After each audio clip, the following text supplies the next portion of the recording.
Cameras present a scene from a particular point of view. The camera position impacts on the way we interpret a scene. A bird's eye view gives us an overview of the layout. An eye-level view is usually in neutral position, while low angles make the scene appear larger. Close-ups help us highlight details of our design.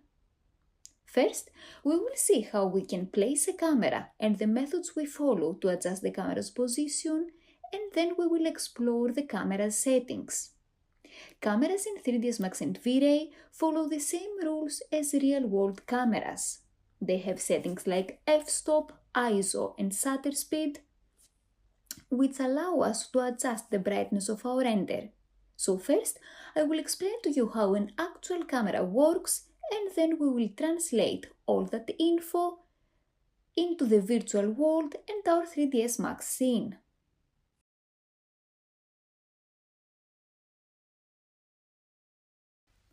Open the file cameras.max. In this file, there are no cameras since we will see in this part together how to place them. To create a camera, go to the command panel, click on the Create tab and then choose Cameras. Click on the standard drop-down list, select Vray and then choose Vray Physical Camera from the Object Type rollout. To place a camera, we need to click and hold, drag the mouse, and where we leave it, the camera target is placed. Let me repeat it, not just click, but click and hold it. Drag the cursor, and where you leave it, the target is placed. I will hit the delete button from my keyboard because I don't need this camera. So, going back to the first camera I set, a Vray physical camera consists of two elements, the camera and the camera target, and those two are connected to each other with a line. When the Vray physical camera is selected, we can also see the field of view, which is the area inside this triangle, and the depth of field of the camera, which is this area. I will explain depth of field in detail later. After placing the camera, the first thing we need to do is to change one of the viewports to show the camera's view. To do so, click in the perspective window. To activate it, then click on the viewport's name label, perspective, and from the drop-down menu, select Cameras. The camera submenu appears and shows the name of every camera in the scene. Select VrayCam 001 since for now we only have one camera. The viewport now shows the VrayCam 001 point of view. At a first glance, the point of view we get in our example looks odd since one would expect to see the interior of the bedroom. The reason the point of view looks like this is because anything we create in 3ds Max is placed at height 0. So, if we go to the front view and check where the camera is positioned, we will see that it is basically in the floor. So the next step is to select and elevate the Vray physical camera. When we go from one viewport to another, always right-click to activate the viewport. This way, your selected object remains selected. If you left-click, the new viewport will be activated, but your object is deselected. If we deselect the camera, here are a few ways on how to select it. Press the H key on your keyboard. The Select from Scene dialog box appears, which shows in alphabetical order all the objects in the scene. Scroll down to find and select the camera, VrayCam 001, and or the camera target, VrayCam 001.target. If you want to select both, choose one of them and then select the other one by holding the Control key. Then click the OK button. Another way is to click on the camera's viewport name label, VrayCam 001, and from the drop-down menu, choose Select Camera or Select Camera Target. And the third way is to click directly from the viewports on the camera or on the camera target. If we click on the line that connects the two, then they both get selected. Sometimes it is difficult to select a camera from the viewports because other objects are on top of it. An easy way to select specific types is by using the selection filter from the main toolbar. The selection filter list lets us restrict the selection to specific categories. When the selection filter is all, we can select all the objects from the scene. If, for instance, we click on all and choose cameras, then we can select only cameras from the viewports, and the other objects in the scene freeze. If you select the camera and go to the command panel, you see in the name and color field that the camera is automatically named Vray 001, while if you select the target, it is named Vray 001.target. By selecting both the camera and the target, the name and color input changes to one camera selected. You can always rename them as you wish. Now that we have placed the camera, we see its point of view in the viewport and we have selected it, it's time to adjust its position. There are two different ways that we can do that: using the transform commands or using the camera navigation controls. With the camera selected, to activate the select and move command, we can do one of the following. Click on the select and move command from the main toolbar, or press the W key on your keyboard, or right click and choose move from the quad menu. Go to the front view, click on the Y-axis, the green arrow, and drag the Vray physical camera higher. The Vray 001 viewport updates as we are adjusting the position of the camera. If we want to place the camera at a specific height, let's say at 120 centimeters, we need to use the coordinate display in the status bar. More specifically, select the camera, go to the Z field down here, and type 120. Then select the camera target and do the same. Now both the camera and the target are placed at 120 centimeters. Make sure Show Safe Frames is enabled. We have completed placing the camera using the select and move command, so now we will see how we can achieve the same result using the camera viewport controls. Let's select and delete this camera and place it from scratch. So, go to the cameras, click on the Vray physical camera, go to the top view and click, hold and drag to place the camera. And where you leave it, the target is placed. Go to the perspective viewport, click on the perspective name and choose cameras Vray 001. The viewport changes to the camera.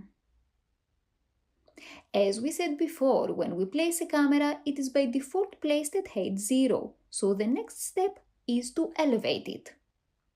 At the bottom left corner of the 3ds Max window are the buttons that control the display and navigation of the viewports. The navigation controls change depending on the active viewport.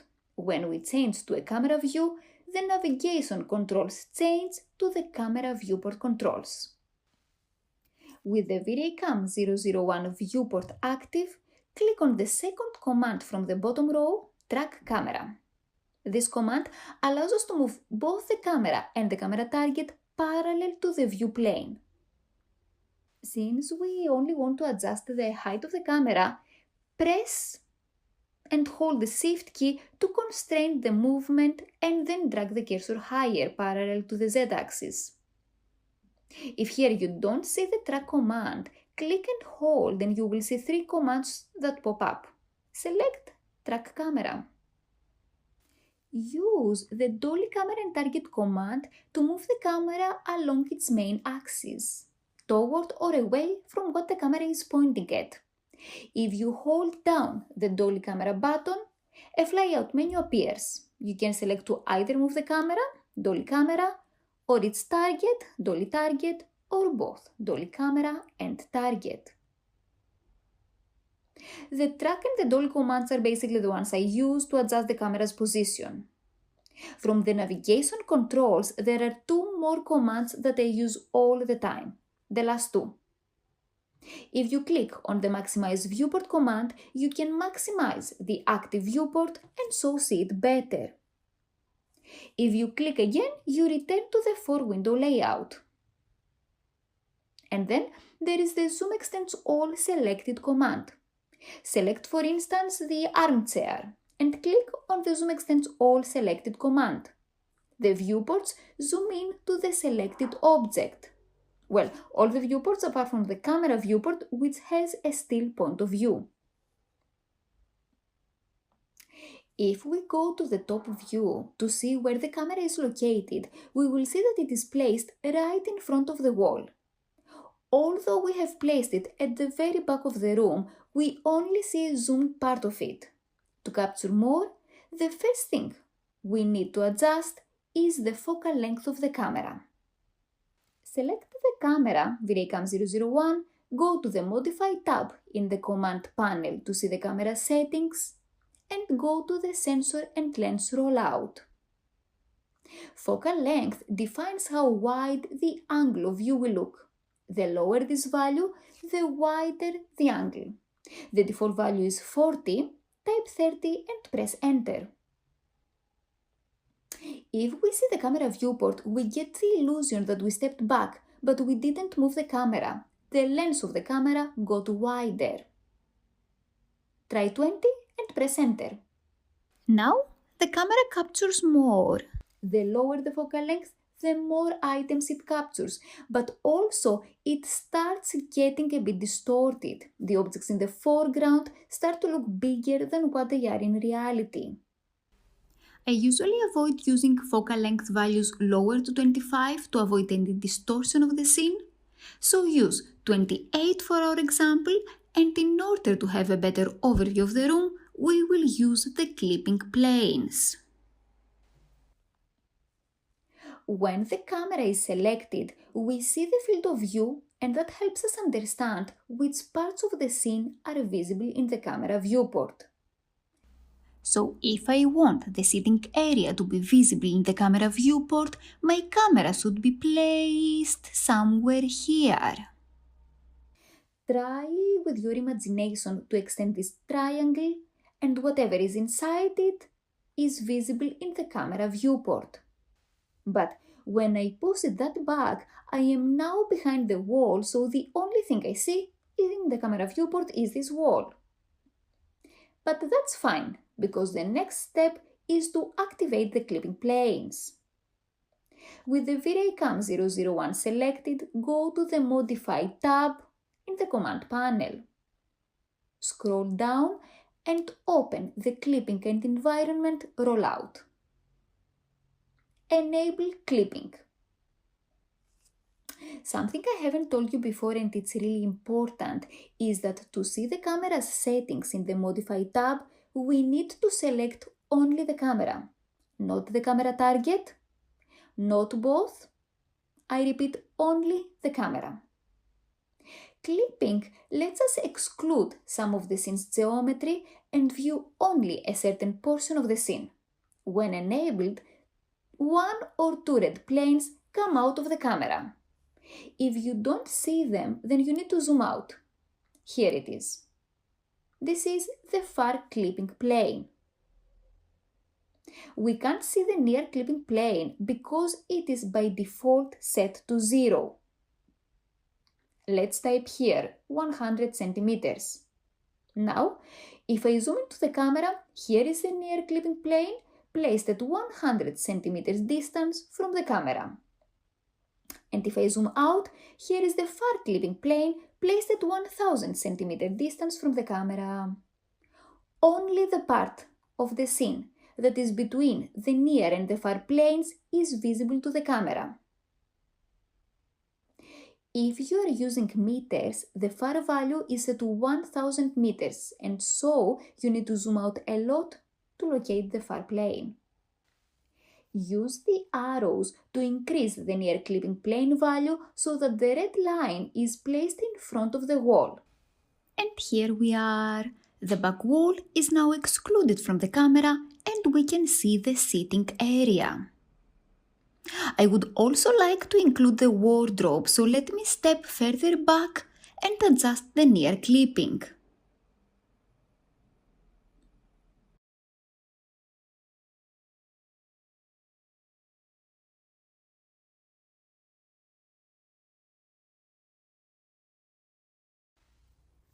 I want you to be careful because if the clipping plane intersects an object, it cuts through that object and it will render that cut part black.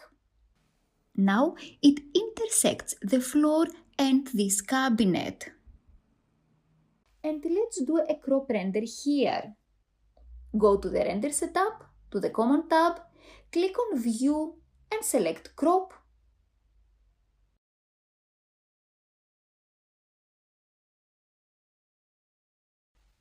Hit render. So be careful when you use the clipping command to place your camera this way so that it doesn't intersect any objects.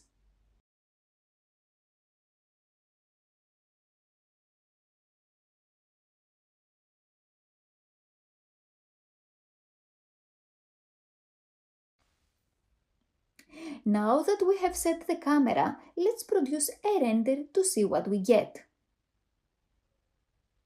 The result is pretty dark. Cameras in 3ds Max and Vray follow the same rules as real-world cameras. We said that they have settings like f-stop, ISO and shutter speed which allow us to simulate a real camera and adjust the brightness of our image. So first, it is important to understand how a camera works.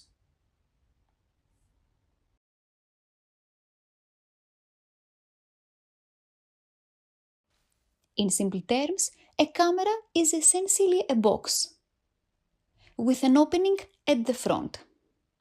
There, another box is attached, and inside this box there are multiple pieces of glass, the lenses. Light enters the camera through the lens and lands at the back of the camera. At the back of the camera there is the film, and in front of the film we have the shutter that basically protects the film. When we take a photo, this shutter will open just for a few seconds to expose the film. Once the camera finishes taking the photo, the shutter closes. Before we click to take a photo, we need to see through the camera. How do we do that? Inside the camera, there is a mirror placed in front of the shutter.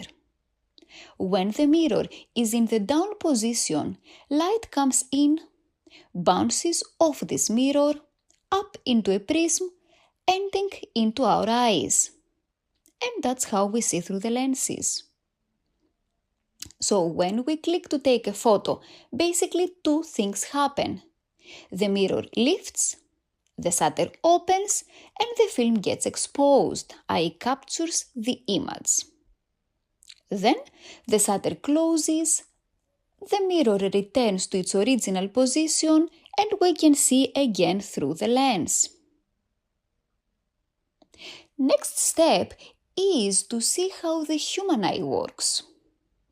During daytime, when there is bright light, the iris constricts not to get harmed, while during nighttime the pupil expands to allow more light to come in for more visibility. So, going back to our camera, between the lenses we have the aperture, which basically resembles the human eye. It is spherical with a hole to allow the light to come in, and some blades that allow us to control the size of the hole, and so the amount of light that enters the camera. So why two people can take a photo of the same scene and end up with different results? Because to take a good photo, we need to adjust mainly three parameters: the aperture, the shutter speed, and the film speed, ISO. I have prepared a diagram that shows those three settings. Don't get scared by the amount of information here, we will break them down together. I just want you to have all the info in one sheet. So, let's see what do we see here. The first section refers to the aperture. What you see here is the diameter of the hole. Wide aperture means more light into the camera, but it is harder to focus. We have what we call shallow depth of field. A narrow aperture allows in little light, but we can focus over a wide range and so we get crisp renders. The default value in 3ds Max is 8, and we can go and type the value we want depending on the result we are trying to achieve. I will get back to this shortly. The second section refers to the shutter. We said earlier that the shutter opens for a specified amount of time to exposure the film, or to record the light present onto the sensor when we have a digital camera. Slower shutter speed means more light in, since the shutter will be basically open for a longer time. And it can also capture motion. If, let's say, the shutter is open for 1/8 of a second, if there is any motion during that time, it will capture it and blur the image. So when we set slow shutter speed, we can capture motion. When we use faster shutter speed, little light comes in and there is no motion. Since the shutter is only open for, let's say, 1 millisecond, that is not enough time to capture motion. Finally, ISO is setting how sensitive our film or sensor is going to be. Low ISO means less sensitive and the image will be crisper. In night scenes, we usually need high ISO. The sensor becomes much more sensitive, but there is also going to be more noise. I hope now that it is clear what each of these three settings mean, and let's now translate them into the virtual world in our 3D Studio Max scene. Let's save the render we got with the default settings in history. So this render is now quite dark. Select the camera and go to the Modify tab and to the Aperture rollout. And let's start with the film speed. Smaller values make the image darker, while larger values make it brighter. Instead of 100, let's type 400 and render.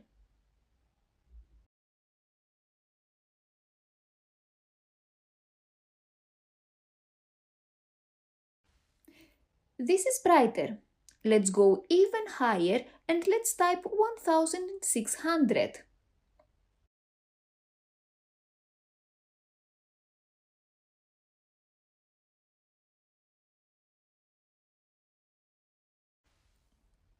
Now, higher ISO settings tell your camera's sensor to group pixels together to capture more light.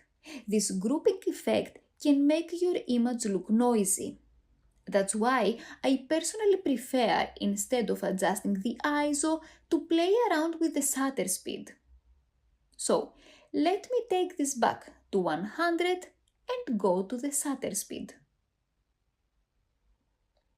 Shutter speed determines the exposure time for the virtual camera. The longer this time is, which means the smaller shutter speed values, the brighter the image will be. And the higher shutter speed value, the image will get darker. So instead of 200, let's type 60 and produce a render.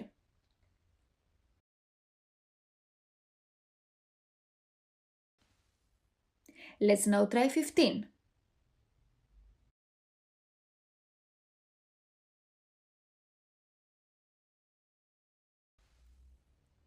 It gets brighter and brighter.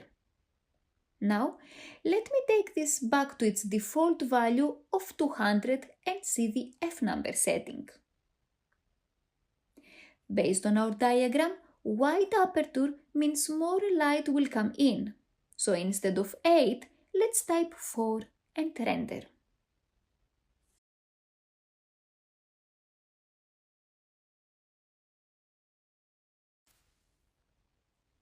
I want to go even brighter, so I will set it to 2.8 and render.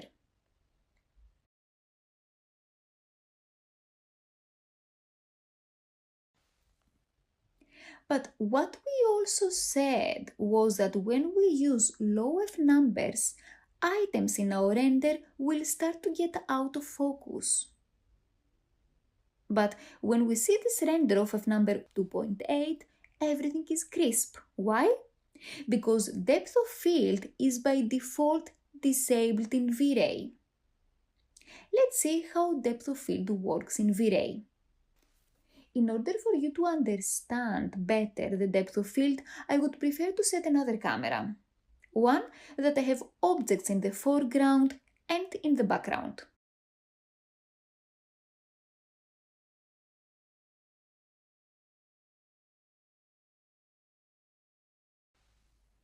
You can see that the new camera we created has the same settings as our last one.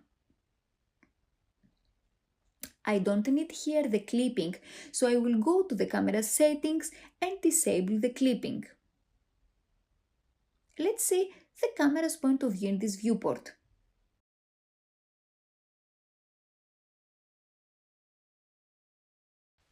And let's elevate the camera.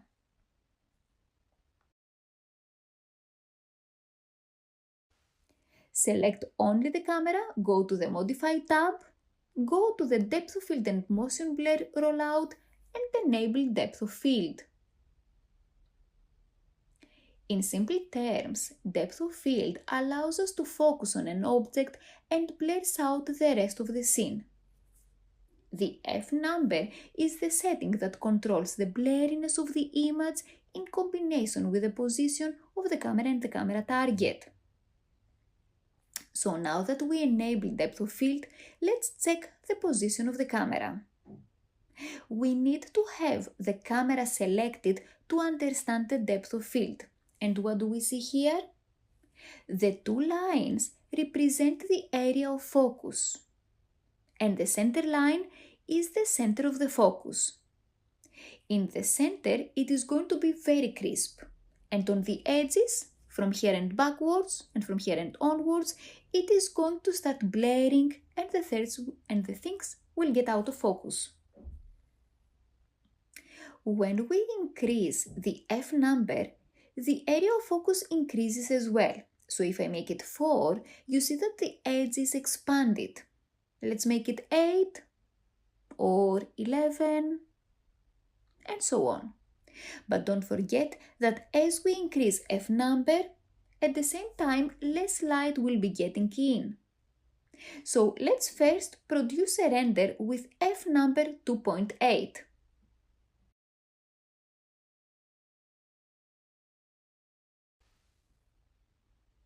My render seems to be pretty dark, so let me stop it and make the shutter speed 60.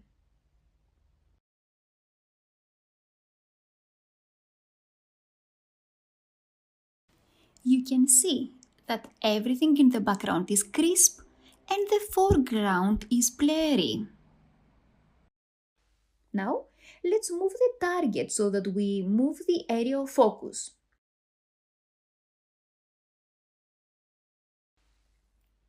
Always select the camera to understand the area of focus.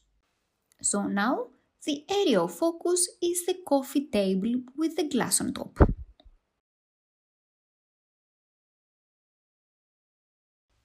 Let me repeat it one more time.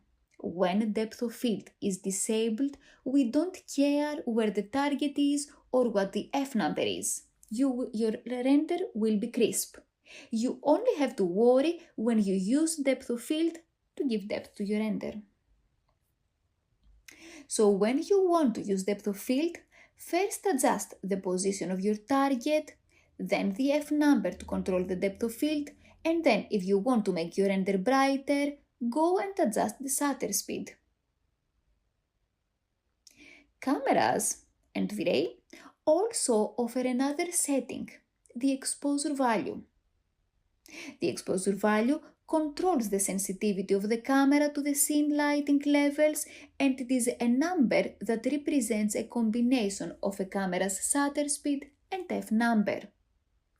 So, we have the option to either adjust the three settings we just mentioned, which are the F number, the shutter speed and the film speed, or we can just adjust the exposure value.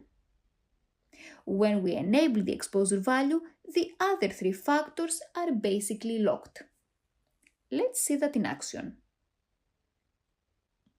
Select your camera, go to the Modify tab and open the Color and Exposure rollout. Click on the exposure setting and select exposure value. The exposure value is by default 13. The lower we go, the brighter the render will get. Let's first produce a render with the default value of 13.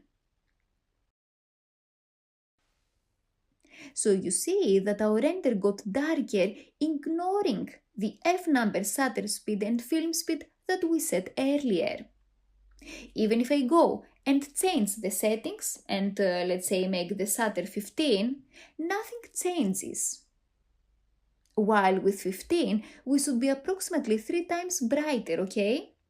Now we only control the brightness from the exposure value. Let's go to the exposure value and type 11. The lower we go, the brighter our render will be. It is still quite dark, so I will type 9 and re-render.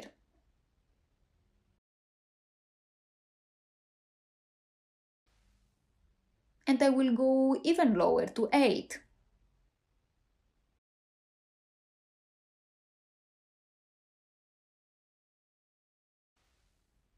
To me, especially if you're a beginner, it is way easier to adjust the brightness of your render through the exposure value because it's only one setting that you need to adjust and basically start your testing with the default value of 13 and just keep going lower to brighten your render.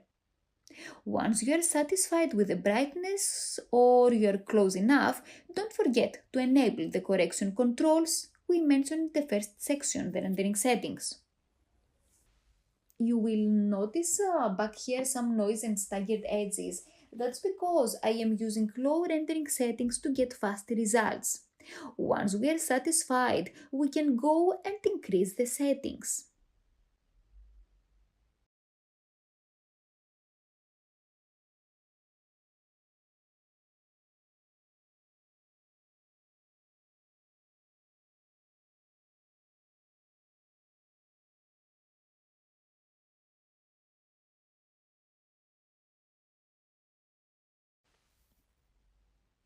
Now that you know how to set up a camera and adjust the brightness of your renders, I have an exercise for you. I would like you to set more cameras in the scene, like the ones I show you here, or you can choose where you want to set them and send me to see your result.